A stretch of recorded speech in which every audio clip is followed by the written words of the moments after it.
İyun tarixində keçirilən 4-cü qrupların qəbul suallarına baxırıq. Demək, birinci, yəni 31. X, Y, Z-i müəyyən edin. Qatı nitrat turşusu ilə reaksiya məhsullarını veribdir. Demək, bax, X qatı nitrat turşusu ilə duz əmələ gətiribdir. X 2 nitrat. Deməli, X nə olar? X əlbəttə ki, 2 valentli metaldır. Amma hansı metal olduğunu biz nəyə əsasən tapırıq? Reduksiya məhsuluna əsasən. Qatı nitrat turşusu ilə NO2-nin pozitiv metal əmələ gətirir. Ona görə X olur mis metal. X-i götürdük mis. Sonra Y-lə Z-in qatı nitrat turşusunun reaksiya məhsullarına baxırıq ki, burada duz alınmayıbdır. Hər ikisində NO2 plus H2O alınıb, birində turşu alınıb, birində də hansısa bir oksid alınıbdır. Burada duz alınmırsa, avtomatik söhbət gedir qeyri-metalların nitrat turşusuna reaksiyasından. Deməli, burada variantlarda kükürt var, karbon var, fosfor var. Fosforu çıxırıq çünki fosfora uyğun görürsüz turşu yoxdur. Bu turşu uyğundur hansına? Sulfat turşusuna. Əlbəttə ki, sulfat turşusuna uyğundursa, deməli Z-i götürərəm mən kükürt, 2 qatı sulfat turşusuna verir H2SO4. Onda bu da Y-in də payına düşür karbon. Bəli, karbon qatı sulfat turşusu ilə CO2, NO2, H2O əmələ gətirdi. Deməli, onda doğru cavab B variantı. 32.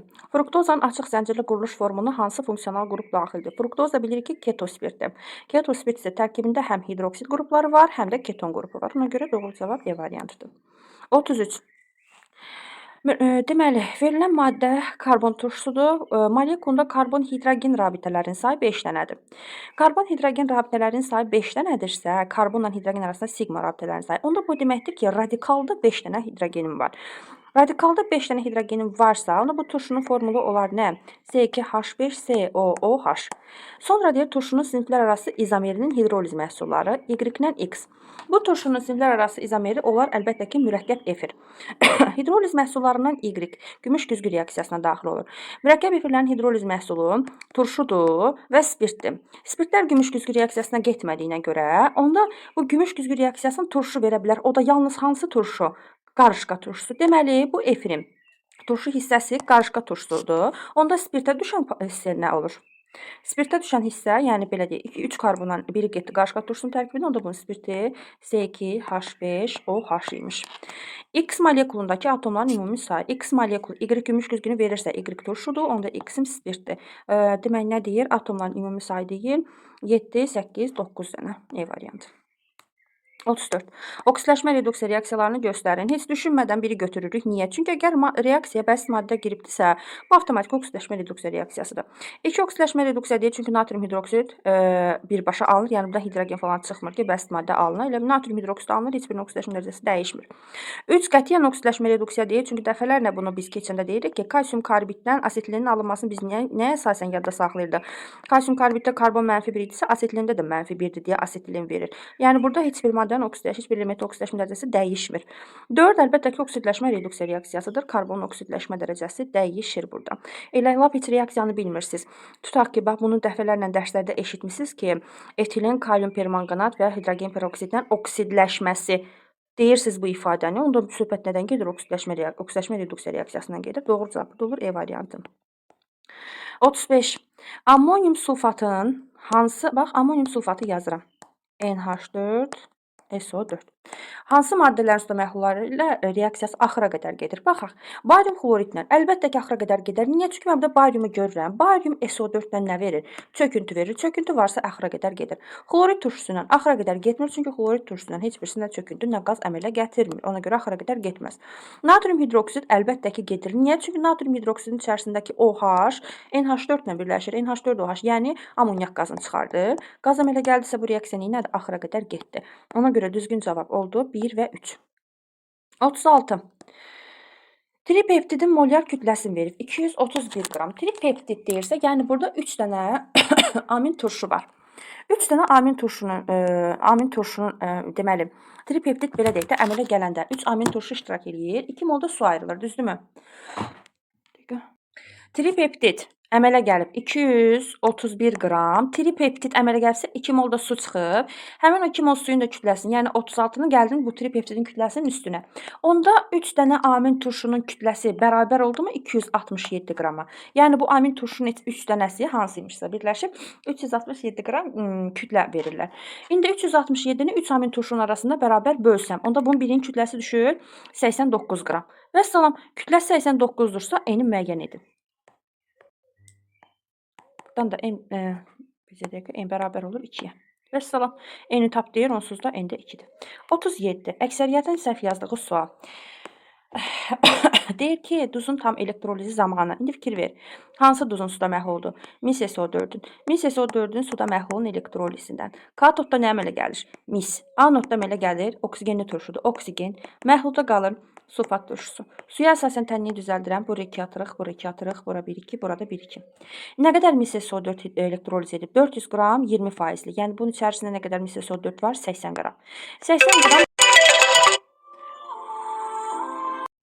Hə, demək məhlulda 80 qram mis SO4 elektroliz eləyibdir. Bizdən nə soruşur? Bizdən soruşur ki, Y elektrodunda əmələ gələn maddənin kütləsi.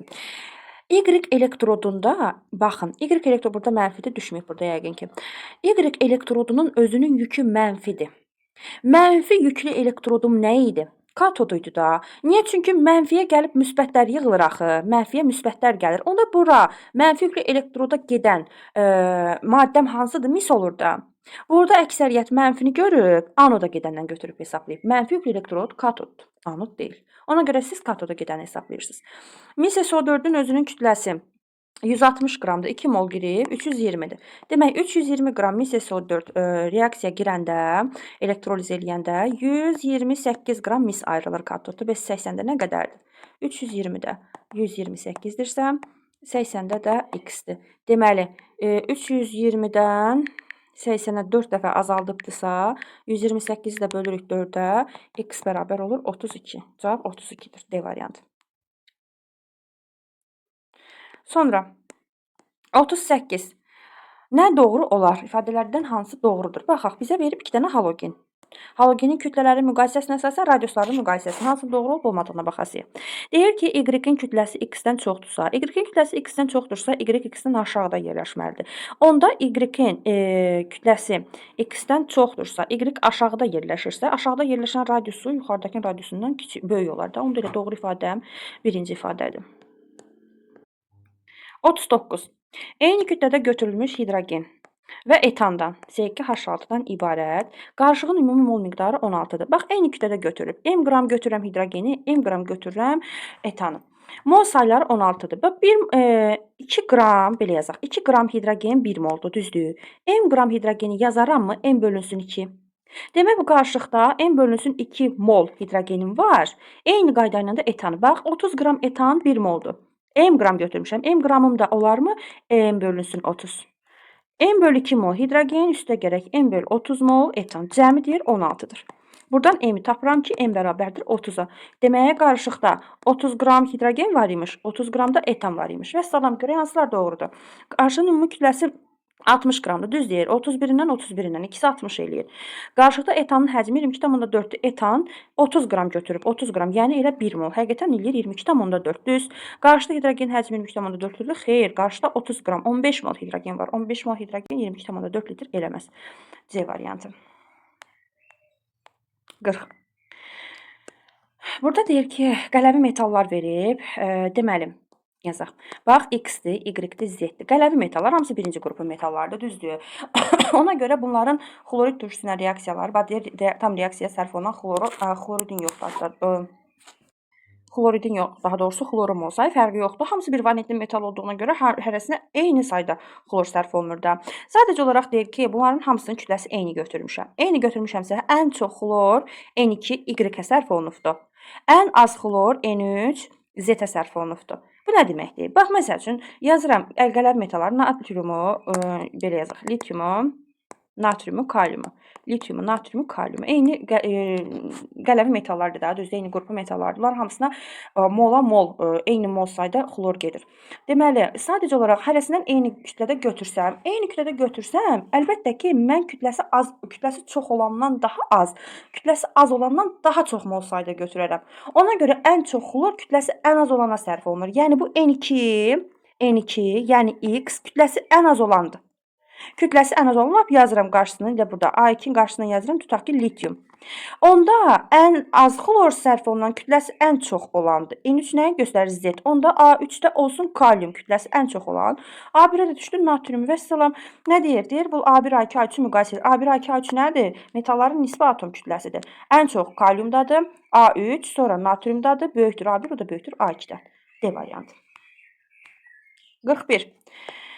Deməli, maddələri molekulundakı kimyəvi rabitələrin yaranması iştirak edən hibrid orbitalların sayı. Bunu əlbəttə ki, əzbər bilməliyik. Deməli, metandadır. sp3 hibrid orbitalından, bax niyə? Metanda bunların hər birində hibridləşmə sp3-dür, düzdür? Metanda neçə rabitə var? 4 rabitə yoxdur, CH4. 4 rabitə varsa 4 orbitalın 4-ü də iştirak edir də. Deməli, X metandır. 3-dürsə, NH3-də, H2O-da hansında 3 dənə rabitə var? NH3-də var 3 dənə rabitə, düzdür? Ona görə sp3 orbitalından 3 dənəsi NH3-də sərf olunur rabitələrin gəlməsinə. Suda da 2 rabitə var, ikisi də suda sərf olunur. Ona görə doğru cavab elə olur B variantı. Sonra 42. 42-də deyir ki, R1, R2 radikalların birləşdirdikdə, bax R1, R2 radikalı nə radikalıdırsa, bunları deyir birləşdirdikdə izomeri olmayan alkan alınır. Bu R1, R2 ilə verdiyinə görə bunlar müxtəlif radikallardır. İzomeri olmayan alkanlar hansıdır? Metandır, etandır, propandır. Metan, etan olmaz. Bu metan, etan olmaz. Etan niyə olmur? Çünki eyni radikal deyil axı R1 ilə R2. İzomeri olmayan onda nə oldu? Propan oldu. CH3, CH2, CH3. İstədiyim birini götürürəm. Bu hissəni götürürəm R1, bu hissəni götürürəm R2. Vəssalam. Gətir qoyaq yerinə. İndi deyir, bax, R1 yazıram. CH3, CH2, CH aşağı xlor. R2-yə də CH3 dedim. Burada CH3. Bunun üstünə natrium spirtdə məhlulun gələndə natrium OH-ın. Natrium buradan xlora aparır. OH da az olan hidrogenli karbonlardan, hansının hidrogen azsa, oradan bir hidrogen apardı. Onda mənim əmələ gələn birləşməm nə oldu? Oldu mu buten 2? Vəssalam. İndi bax deyir bu X maddəsi, yəni buten 2 haqqında hansı ifadələr səhvdir? Karbonla karbon arasında sigma rabitənin sayı 4 dənədir deyir. Səhv deyir. Karbonla karbon arasında burada 3 dənə sigma rabitə var. Bir doğru deyil, doğru olmayanları istəyir. Kimyəvi formul C5H10-dur. Səhvdir. Kimyəvi formul C4H8-dir. 2 də səhvdir. Karbon atomlarının hibrid orbitallarının ümumi sayı 14-dür. 4 dənə karbon atomu var. 2 dənəsi sp3-dür. Elədi 8. 2 dənəsi də sp2-dir. Elədi 6. Deməli, cəm elədi 14. Elə bizdən səhvi soruşduğuna görə 3-ü götürmürük. Homoloji sıranın 3-cü nümayəndəsidir. Buten 2. Alkenlərdə homoloji sıranın 1-ci nümayəndəsi etilendir, ikisi propilendir, 3-cü butilendir. Yəni butendir. Demək, 4 düzdür, 4-ü götürmürük. Sonra deyir, karbon, hidrogen, sigma rabitələrinin sayı 6-ya bərabərdir. Xeyr, burada hidrogen sayı 8 dənədir. Necə 6-ya bərabər olar? Səhv bir də 5-dir. 1, 2, 5, B variantı. 43. Hansı ifadələr kükürt üçün doğru deyil? Yanlış olanlar lazımdır. Yanlış olanlar lazımdır. Demək, deyir, kükürt suda həll olmur. Bu düz deyir. Mən səhvləri axtarıram. Hidrogenlə reaksiyada reduksiya edicidir. Tutaq ki, şifahi yadınızda qalmır. Kükürt hidrogenlə reaksiyasında nə əmələ gətirir? H2 əmələ gətirir. Düzdür. Sıfırdan neçəyə gəlir? -2. Azaltdı mı? Azaltdısa nə nədir? Oksidləşdirici oldu. Demək, 2 səhvdir. Oksigenlə reaksiyada reduksiya edicidir. Tutaq ki, yenə yaddan çıxıb da bilmirəm. Əzbər yadda qalmır. SO2 əmələ gətirir. Düzdür. Burada neçə məsələn? Müsbət 4-dür. Sıfırdan müsbət 4-ə gəldi. Nədir? Artdısa reduksiya edicidir. Bu düzdür. Bütün halogenlərə reaksiya daxil olur. Bu səhvdir. Niyə? Çünki bax, yadınızda saxlayın. Flor, xlor, bron, yod hansılarla reaksiya girmir? Jones. Axırıncı yod kükürtlə reaksiya girmir. Ona görə 4 səhvdir. Səhvlər 2 və 4 E variantı. 44. Demək olar ki, şifahi sualdır. Deyir ki, bərabər həcmli qablarda baş verən reaksiyaların sürətlərini müqayisə edin. Sürətləri müqayisə etmək üçün biz sürət düsturunda maddələrin belə deyək, eyni həcmdədir, bərabər həcmlidir də qatıqları müqayisə eləmirik. Qatıq nə qədər çoxsa sürət o qədər çoxdur da. Yəni mol saylarına baxaq da bunların hamısını. Burada hər birində bax, burada 14 qram N2 var. Yəni neçə mol N2? 0,5. 14 qram hidrogen var, yəni 7 mol hidrogen. Burada da 0,5 N2-dir. Bu səfər 14 mol hidrogendir. Burada 14 mol N2-dir. 14 qram, yəni 7 mol hidrogendir. Deməli, burada reaksiyanın tənini yada salsaq, azotun hidrogenlə reaksiyası bilirik ki, 1-in 3-ə mol nisbətində gedirdim. N2 üstə gələ 3H2. İndi bax, bir qablardakı sürətləri müqayisə edək. Bax, birinci qabla ikinci qabın arasında. Görürsünüz, azotun mol sayları dəyişməyib. 0,5, 0,5. Amma hidrogen 2 dəfə artıb. 7 mol idi, 14 mol olub. Hidrogen 2 dəfə artdırsa, sürət 2 üstə 3 dəfə artır da, düzdür, onun avtomatik. V2 böyük olur V1-dən. Bu qalsın belə. İndi 2 ilə 3-ü müqayisə edək. Burada bu səfər 14 mol hidrogen 14 mol hidrogendən düşüb hidrogenin mol sayı 7-yə. Hidrogen ki 2 dəfə azalıb. Hidrogen ki 2 dəfə azalsa reaksiyanın sürəti 1/8 dəfə azalır. Amma azota bax, yarım moldan 14 mola qalxıbdır. 28 dəfə artıbdır. Düzdür? 28 dəfə artıbdır. Onda sürət necə dəyişər? 28-in üstü 1 dəfə, düzdür? Yəni belə yazaq da, 28 dəfə artır. Sürət neynədir? Artdı da. Onda V3 hamısından böyükdür. Vəssalam. V3 böyükdür V2, o da böyükdür V1-dən B variantı. 45. X, Y, Z-i müəyyən edin. Burada qatı sulfat turşusunun natriumla reaksiyasından Y-lə X ya su olar, ya da H2S olar, düzdür? İndi bax, reaksiyaya baxın. Burada X-i tutaq ki, götürsəm, məsələn, H2S. H2S-in üstünə Z gəlsəm, Z nədir? Kükürdlə oksigen reaksiya məhsulu. SO2 deyil. Suyun üstünə H2O gəlsəm, mən suyun üstünə, əgər X-i H2O götürüb suyun üstünə SO2 gəlsəm, onda burada S yox, sulfat turşusu alınardı. Yox, əgər kükürt alınıbdırsa, onda deməli X-im H2S imiş. X H2S-dir, Y-imiz suymuş, Z-imiz də onsuz da məlum məsələ SO2-dir, C variantı. 46 deyir ki, X elementi 4-cü dövrün əlavə yarımqrup elementidir. Demək, bunun 3D-sində də elektron var, 4S-də də. İndi hələ ki 4S saxlayıram, 1 də ola bilər, 2 də ola bilər.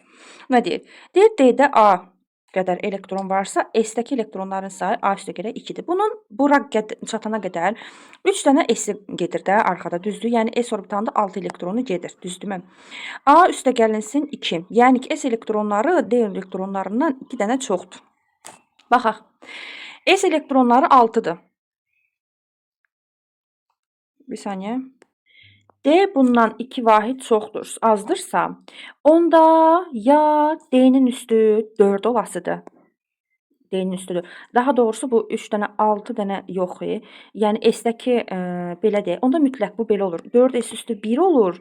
3D üstü 5 olur ki, bax D-də 5 elektronu var, düzdürmü? Onda S elektronların sayı olurmu 7? 3 dənəsi 1S-də, 2S-də, 3S-də, 6 dənə burada, bir dənə də burada. Oldu 7. Əla, vəsiyo.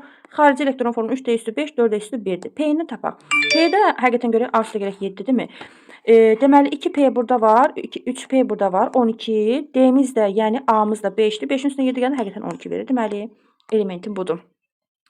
3D üstü 4, 4D üstü 2 qısa elektron formuluna malikdir. Birbaşa səhvdir, çünki bilirik ki, bu elektron formulu mövcud deyil, sırayış baş verir orada.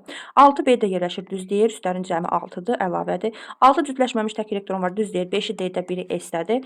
Qeyri-metaldıq səhvdir. D varsa, orada qeyri-metaldan danışa bilmərik. Doğruları istəyir 2 və 3 A variantı. 47. Eyni mol miqdarda götürülmüş hansı metal ilə reaksiyaya daha çox xlorid turşusu sərf olunur?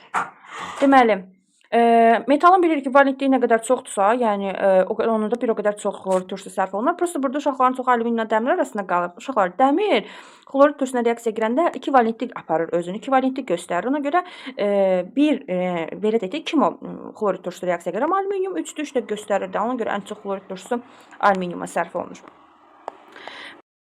48-ci sualda deyir, tərkibində mürəkkəb efir qrupu olan hansı iri molekullu birləşmə polikondensləşmə reaksiyası ilə alınır. Burada sadəcə biz gözdən polikondensləşməni qaçırmışıq. Tərkibində mürəkkəb efir qrupu olan bizim iri molekullu birləşməmizdən burada var, lavsan, nə? Derivat turşusundan etilen qlikoldan. Düzdür, orada efir qrupu var. Bir də üzvü şüşədə polimetil metakrilatda var. Amma buradan polikondensləşmə ilə lavsan alınır. Suyun çıxmağı ilə. Polimetil metakrilatda polimerləşmə reaksiyası gedir. O akrilat turşusunun tərkibindəki 2 qat rabitə var, o açılır, qırılır. Orada polikondensləşmə getmir. Ona görə 48-də doğru cavab B variantıdır. 9. Müəyyən şəraitdə hansı reaksiyalar baş verir? Bax, kalium permanganatın parçalanmasında və kalium xloratın parçalanmasının hər ikisinin ortaq məhsulu nədir? Oksigendirmi? Y oksigendir. Kalium xloratın üstünə H xlor gəlib. Hansı məhsullar alınır oradan? Gəlin yazaq. Kalium xlor, üstə gəl xlor 2, üstə gəl H2O. Bax, bu X bunlardan hansıdırsa, onu da elektroliz edib oksigen alıb. Bunların hansını elektrolizdən oksigen alınır? Əlbəttə ki, H2O-nun. Deməli, X də H2O-dur. Всё. Hansı reaksiyalar baş verir? X, yəni oksigen üstə gərək mis. Yox, sudur X, üzrsən. Su üstə gərək mis, su pasiv metallarla reaksiya getmir, bir səhvdir. Y, yəni O2 üstə gəl CO gedir əlbəttə ki. X, su üstə gərək kükürt, su ilə kükürt reaksiya getmir. Y, oksigen amonyakla reaksiya gedir. X, su florla reaksiya gedir. Müəyyən şəraitdə gedənlər hansılardır? 2, 4, 5, C variantı. 50. Hansı maddədir ki bu? Hidrogenləşir, etil spirti verir. Təzədən oksidləşir, həmən maddəyə qayıdır. Əlbəttə ki, söhbət sirkə aldehidindən gedir. CH3, COH. 51. 51-də deyək benzol və tololdan ibarət 20 qram qarışıq. Benzol C6H6 və tolol C7H8-dən ibarət 20 qram qarışıq. Bu qarışıq cəmi 20-dir. Bunlar kaliy permanganat məhlulu oksidləşən zaman üzvü maddələrdən biri tam sərf olmuş və 12,2 qram turşu alınır. Biz bilirik ki, benzol oksidləşmir. Amma tolol oksidləşir. Hansı turşunu verir? C6H5 COOH əmələ gətirir. Nə qədər turşu alınıbdır? 12,2 qram. Bu turşunun öz kütləsini verir bonusda. 122 qram turşu alınanda nə qədər tolol reaksiyaya gedir? 92 qram. Məndə də alınıb 12,2 qram turşu. Onda nə qədər tolol reaksiyaya girmiş olar? 9,2. Onda 20 qram qarışığın 9,2-si tololdur. Benzolun kütlə payını soruşur. 9,2-si tololsa 20-dən 9,2-sini çıxıram. 10,8-i də benzoldur. Neçə faiz eləyir? 10,8 böl 20 vur 100. Bu da eləyir 54%. C variantı.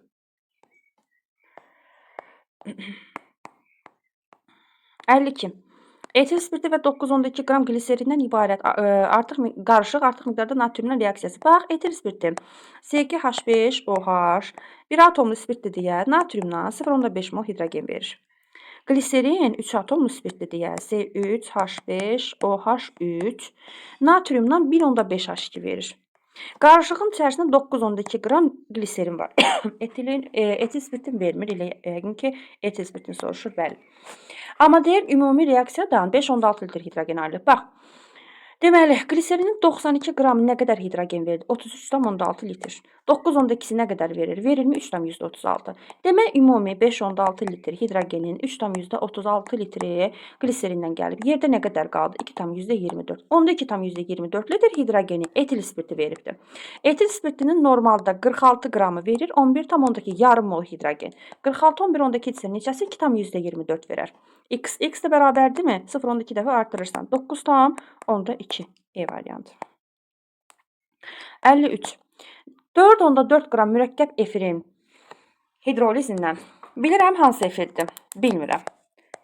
Efirin hidrolizindən əmələ gəlir. Efir üstə gərək su. Bir açıq yazaq. Efir üstə gərək H2O alınır turşu. Üstə gərək spirt. Bilmirəm də hansıdır. Deyir ki, efirin kütləsini verir 4,4 qram. 4,4 efirin hidrolizindən 2,3 qram doymuş bir əsaslı karbon turşusu və 3 qram spirt alınıbdır. İndi gələk biz burada suyu tapsaq, rahatlıqla məsələmizi hamısını, belə deyim, efirimizi də, turşumuzu da, spirtimizi də tapa bilərik. Suyu necə tapaq?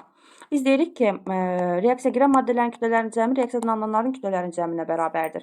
Yəni 4,4 üstə gərək x bərabərdir 2,4 üstə gərək 3. O da eləyir 5,3. 5,3-dən də çıxsam 4,4-ün aldım 0,9 demək. Reaksiyada 0,9 su iştirak eləyib. Bax. 0,9 məndən nə soruşur? Mürəkkəb efir molekulunda karbon atomları. Elə turşu ilə spirti tapsam mürəkkəb efirdə taparam. 0,9 su iştirak edəndə 2,4 turşu alınıb. 18-də nə qədər turşu alınır? Alınırmı? 46 qram. 0,9-da 3 spirt alınıb. 18-də nə qədər spirt alınır? Alınırmı? 60 qram. Və salam, kütləsi 46 olan turşu hansı turşudur?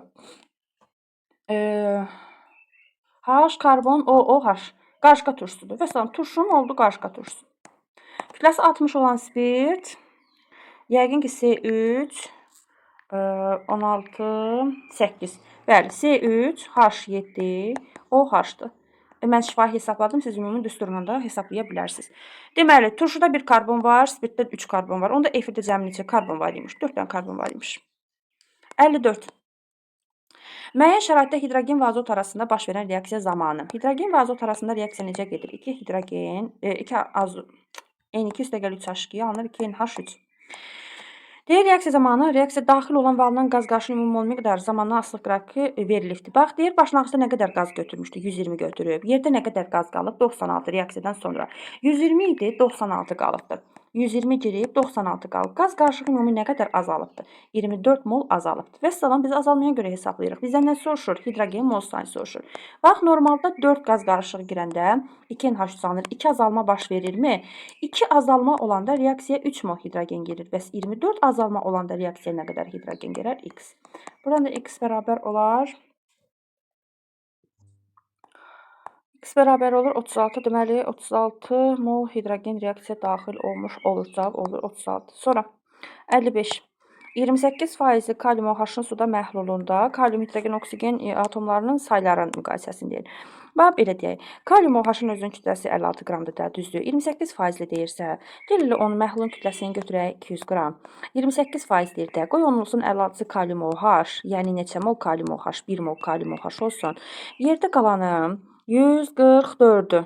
144 qramı da oldu su.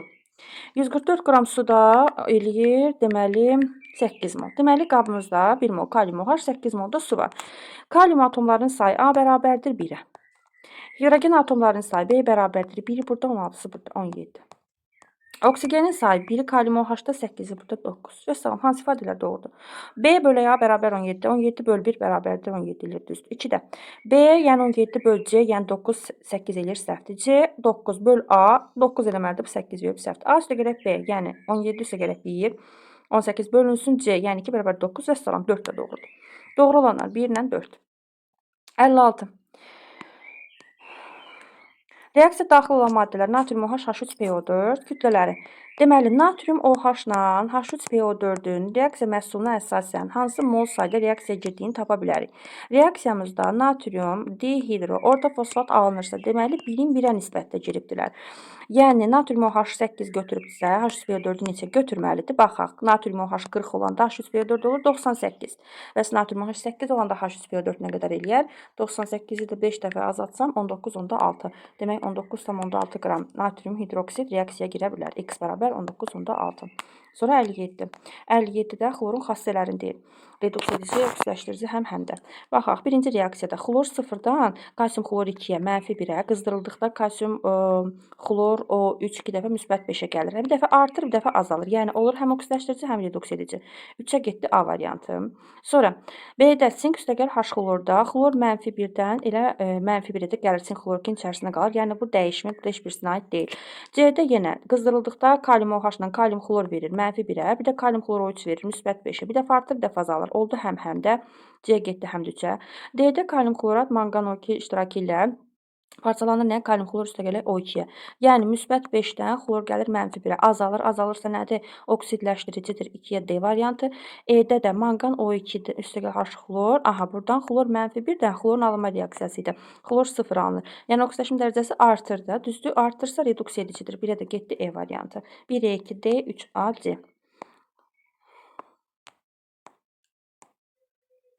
Situasiyada bizə nə deyir? Deyir ki, sulfat turşusunun suda 490 qram duru məhluluna dəmir lövhə daxil edildi. Turşu tam reaksiya daxil olduqdan sonra lövhə məhluldan çıxarıldı və məhlula maqnezium lövhə daxil edildi. Demək, turşu nə imişsə hamısı çıxdı getdi, dəmirlə reaksiyaya girib. Maqnezium lövhə daxil edildi, sonra lövhə çıxarılan zaman T2 anında onun kütləsi 3,2 qram artdı. Tamam, yəni dəmir sulfatla maqnezium reaksiyaya girib. İkinci reaksiyamız budur. Məhluldakı dəmir duzunun mol miqdarının 20% azaldığı müəyyən edilir. Aha. Son məhlulda natrium OH əlavə edən zaman ağ yaşıl toz çöküntüdən ibarət qarışığın alınması müşahidə olunur. Aha, müvafiq tapşırıqlara cavab verəydi. Demək, deyir, müvafiq hesablamaları qeyd etməklə cavab vərəqində məhlulda dəmir duzunun mol miqdarının dəyişməsinin zamanla asıblıq qrafikini qurun. Bu necə edirik?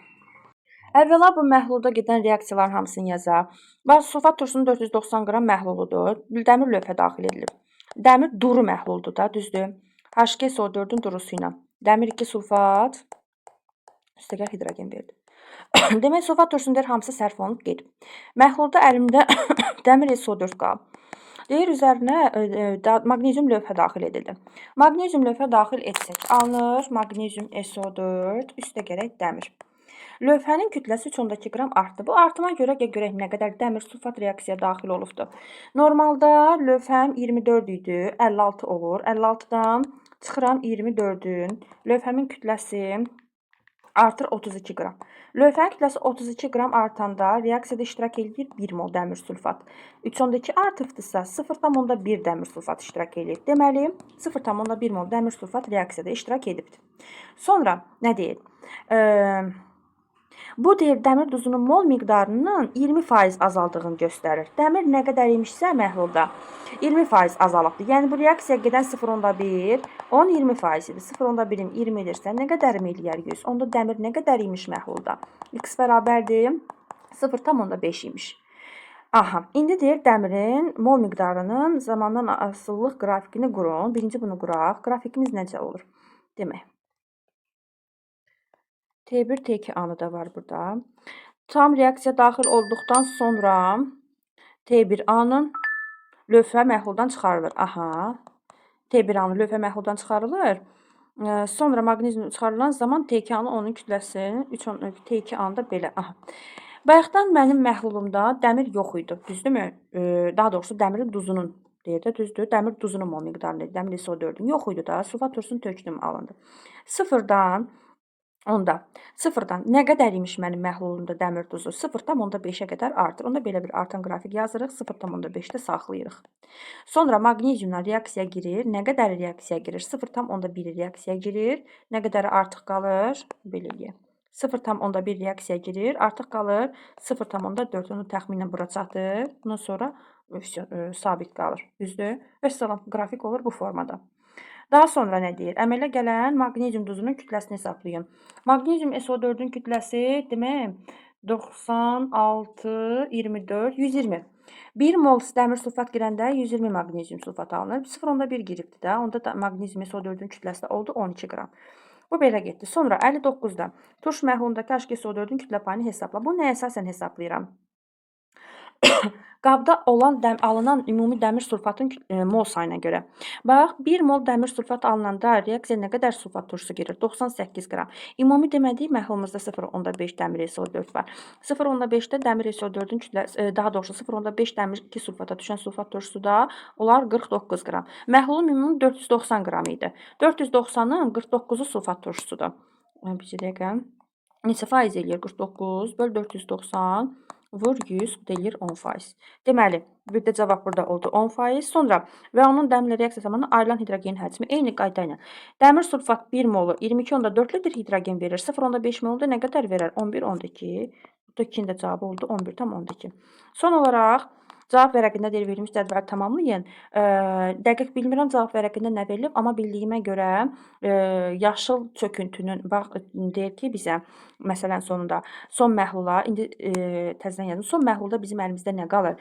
Əlbəttə ki, dəmir SO4-ün hamısı reaksiyaya girmir. Müəyyən qədər dəmir SO4 qalır. Bir də maqnezium SO4 alınıbdır. Son məhlula natrium H əlavə etdi. Natrium H əlavə etdikdə burada bizim 2 dənə maddəmiz çökür. Natrium OH-la dəmir SO4 verir dəmir OH2, dəmir 2 SO4. Bir də ki, natrium OH-la maqnezium sulfatla verir maqnezium OH2. Vəssalam deyir, ağ və yaşılımtıl çöküntü əmələ gəldi. Buradakı ağ çöküntümüz maqneziumdur, yaşılımtıl çöküntü də dəmir 2 hidroksiddir. Səhv eləmirəmsə cavab vərəqində yaşılımtıl çöküntü barədə sual idi. Orada da yəni dəmir OH2-ni götürürdük.